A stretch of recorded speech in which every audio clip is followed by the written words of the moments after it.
Greetings to all my fellow watch enthusiasts on YouTube and Facebook and wherever else this video will be seen and shared. Celine Driver once again, and it is roughly that time of the year again where I like to do my state of the collection videos. The next three videos I'm going to release in the state of the collection grouping will be the Zelos state of the collection. I'll do the rest later towards the end of the year. But for now, we're just going to concentrate on the Zelos. I'm going to do them in three videos. The first video will be my ZX collection. These. The second video will be all my Zelos non-diver watches. And then the third video will be all my Zelos divers. I figured that's as good a way as any to break up the collection. I'm not going to do it all in one video because that would take too long. Quite honestly. I have too many Zelos. No. There's never enough Zelos. I'm going to go with that. There will never be enough Zelos.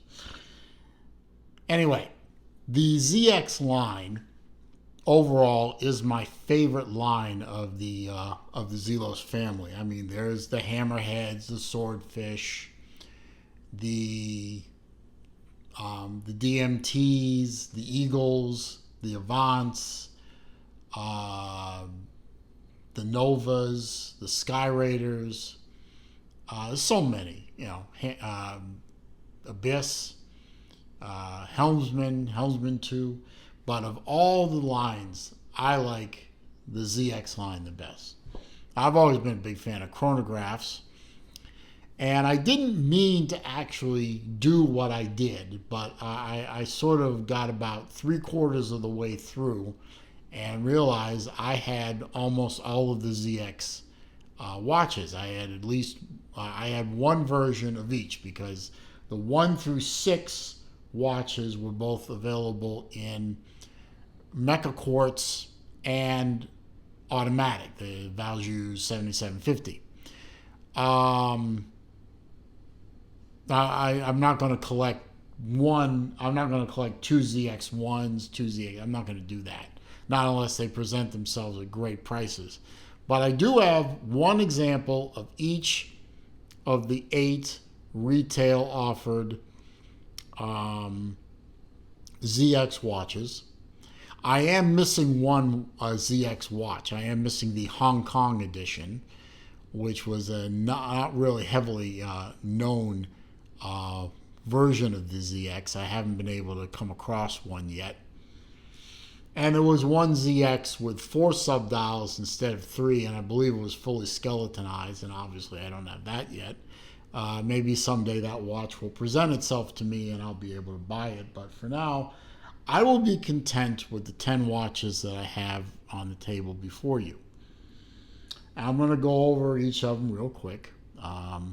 Starting here with the ZX1. The ZX1 was the full titanium watch, titanium case, titanium bracelet. You see it's the older style that I like with the ratcheting extension. This one is an automatic. The automatics are distinguished from the Mecha Quartz because the automatics have the exhibition case back. This one is number 2 of 50, I think.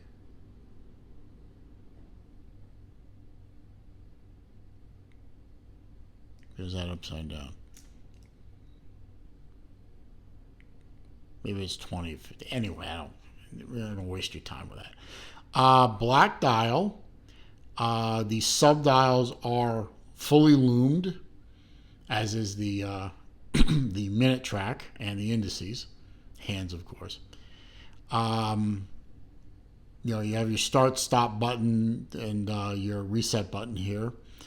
you can see that this being the value, it starts, stops, and it is a flyback, and it resets to 0. Very nice. So you have your sweep second hand here at the 9 o'clock. 6 o'clock is your hour indicator for the chronograph, and your minute indicator for the chronograph is at the 12 o'clock.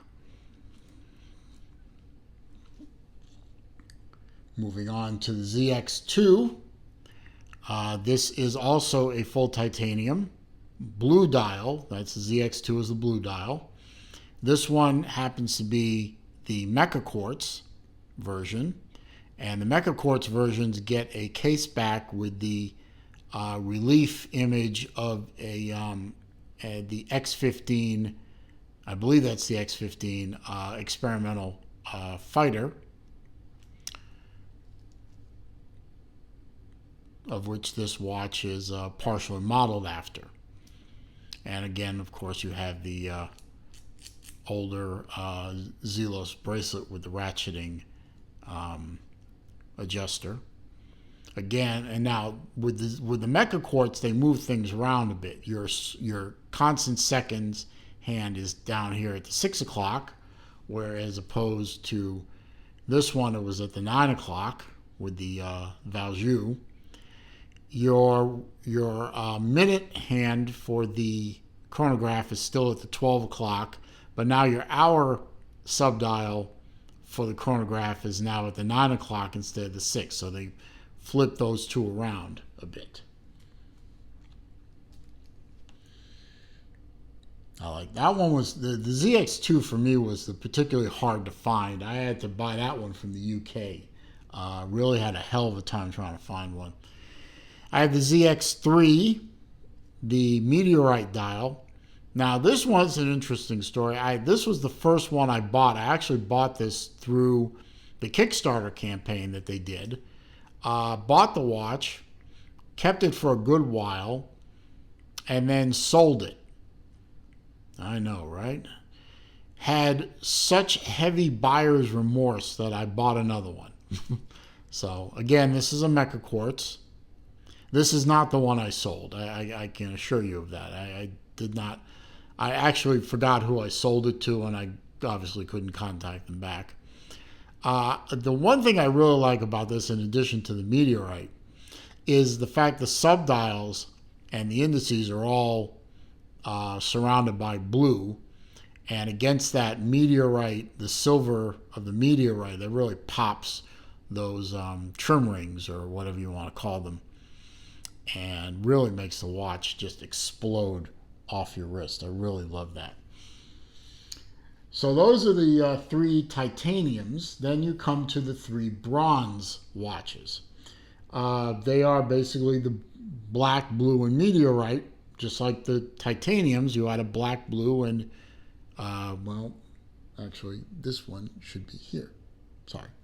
This is the ZX4. Basically the same watch as the ZX1, except in bronze. And then, Elshin threw in the bronze-colored trim rings or surrounds around the subdials to pick up the bronze of the case. And this one is a Valjoux 7750, sorry. For the longest time, I had these 3 watches on leather straps. And then when Elshin came out with the bronze bracelets, I switched over to the bronze bracelets. You see they fit perfectly. And they flex very nicely. And it really elevates the watch, in my opinion, going to the bronze bracelet. You can see they're steel lined, so it doesn't turn your skin green. And they patinaed up nicely.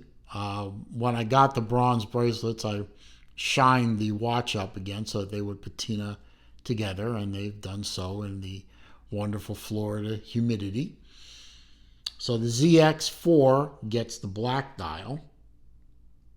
The ZX5 gets the blue dial, again with the bronze colored rings around the subdials. Now this one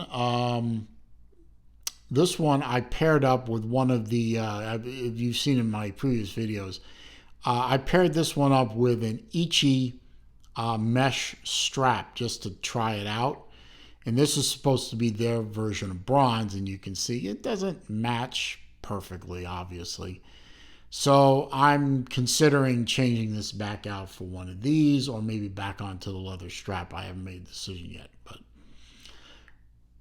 very nice. I like the way the blue pops against the bronze case. So that one I like quite a bit. And then I have the Meteorite, again with the bronze rings around the subdials. This one is a Microcord. By the way, this one is a Valjoux 7750. And this one is the last of the Mecha Quartzes. I only have 3 Mecha Quartzes. The other 7 are Valjoux 7750 movements. But this one is the ZX6 with the Meteorite face and, of course, the bronze colored rings around the subdials. Lovely.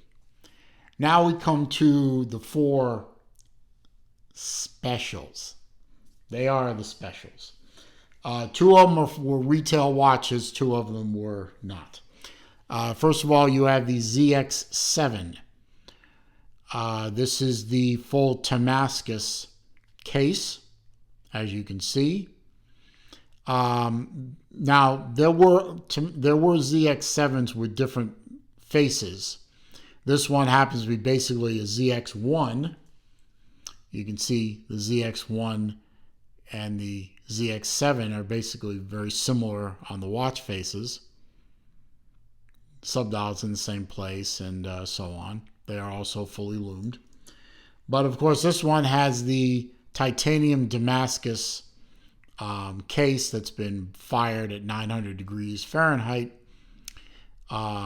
Each one is hand fired. I believe Elshin does that personally to get the blue effect.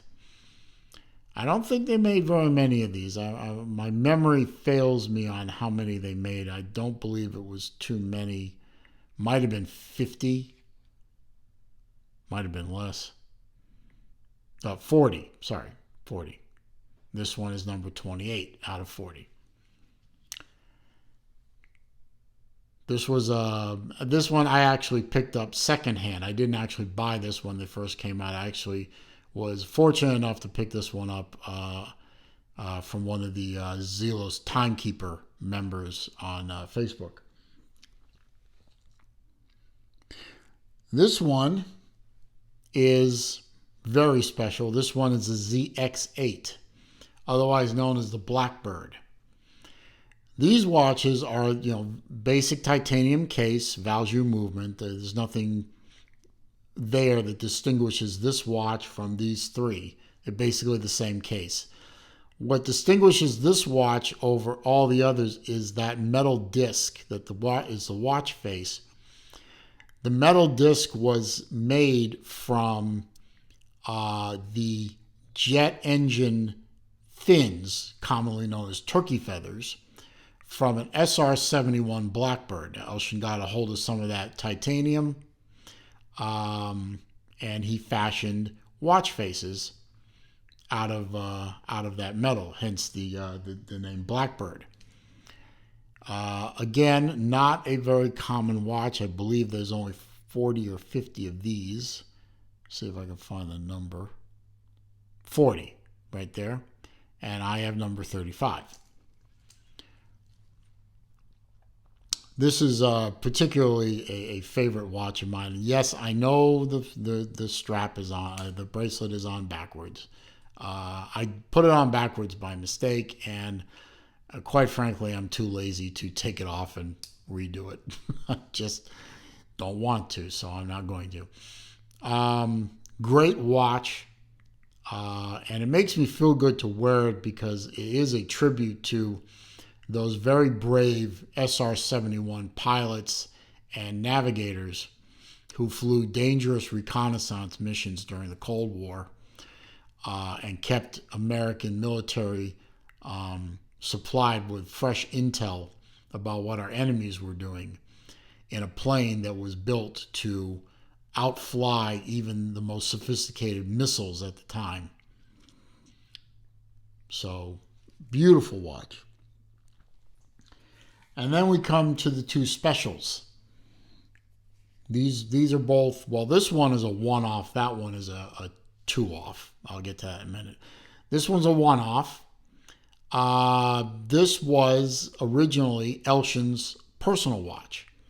I basically bought it off his wrist, although he had to have it refurbished because it was a little beat up.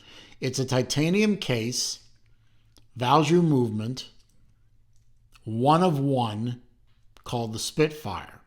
The reason it's called the Spitfire is because that metal disc, like this metal disc, was made from the metal of a SR-71 engine.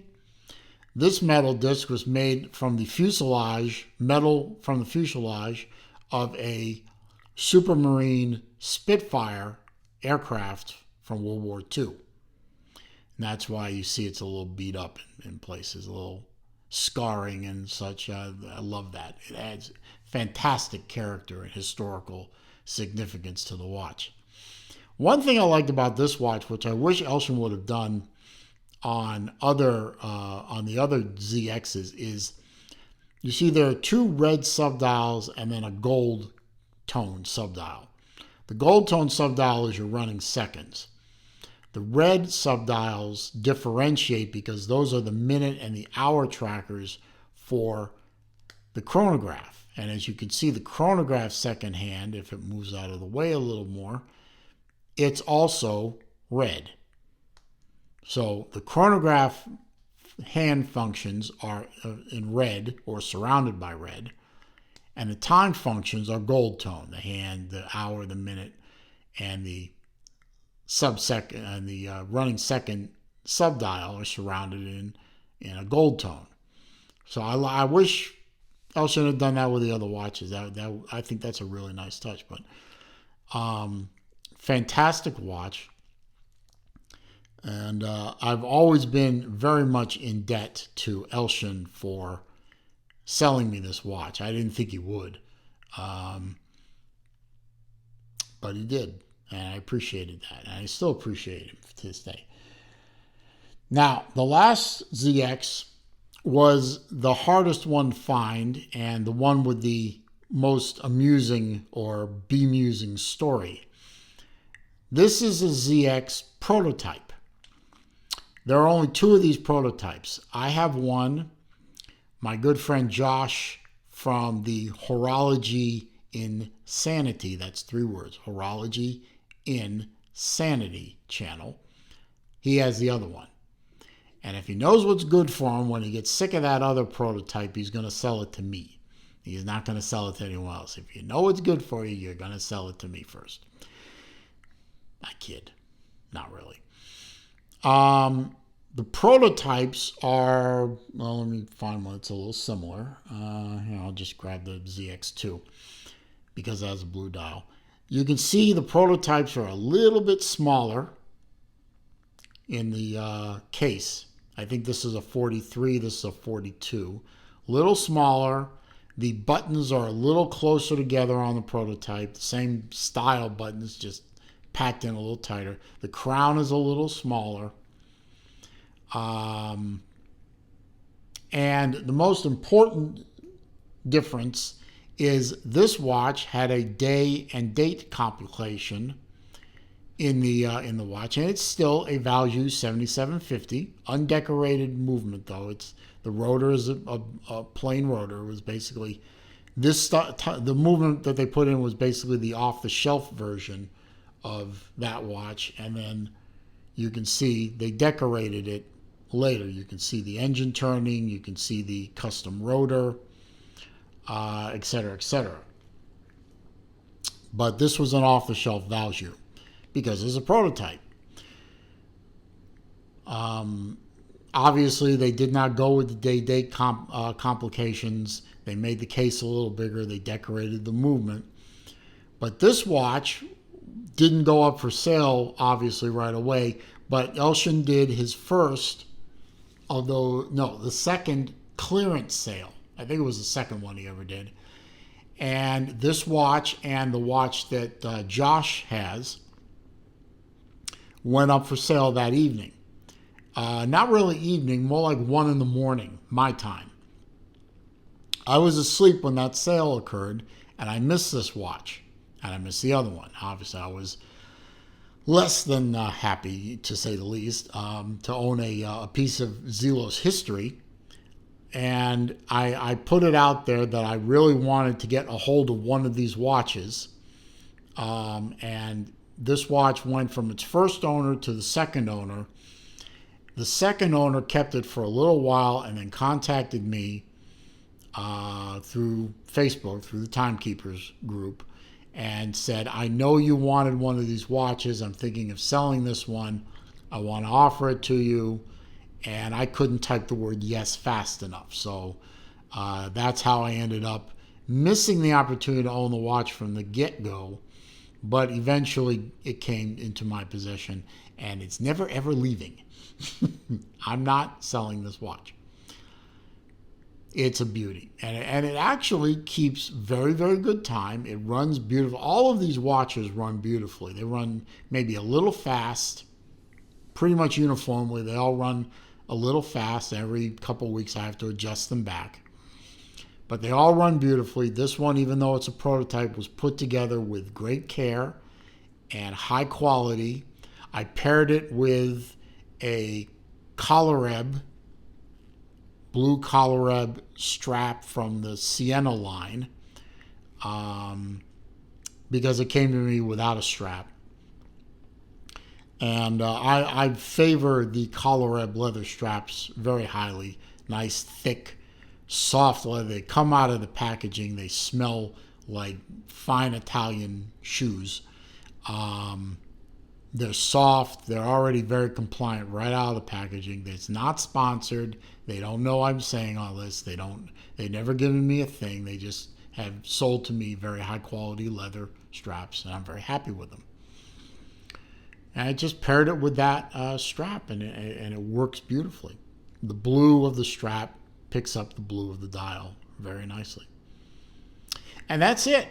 That is my ZX group of Zelos watches. As I said, this is my favorite of the ZX line. I hope to find one of the Hong Kong watches someday.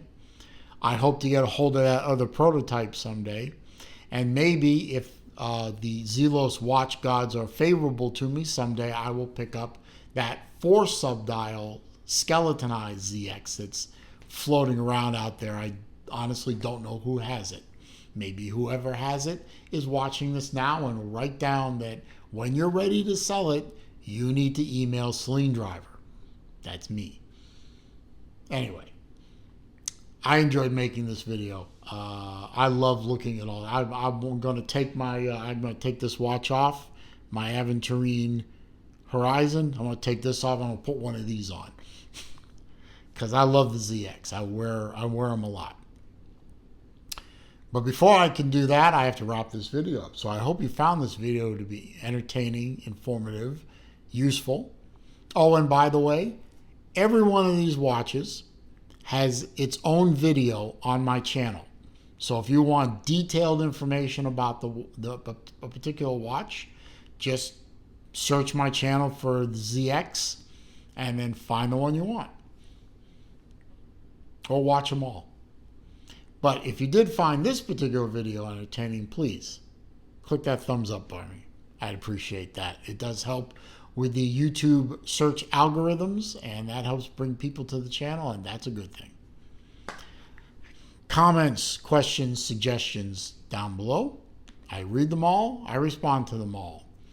But every single one that's trolling or nasty or has links in them that take people to bad places on the web, all those comments are deleted. They're never seen. And the commenter is blocked. If you're new to the channel, of course, welcome. Glad you found the place. If you like watches, it's a good place. If you like all kinds of things. I have videos on different subjects. Take a look around, see if you see anything you like. Watch as many videos as you want. All I ask in return, and I ask for so little, is click the subscribe button. And when you do, click the bell icon next to it so that when I upload new watched or other video content, you will be alerted when those videos are released. Or when I do live streams, which I do every Wednesday afternoon at 3 p.m. Eastern Time, or at other times during the week as time and opportunity avail themselves to me, you will be alerted to those stream starts, and you can come and join the fun. Meanwhile, as I say at the end of all my videos, it is a crazy, nutty, slightly dangerous world out there. I ask that you stay safe, stay well, stay healthy, and be careful. I'll see you soon.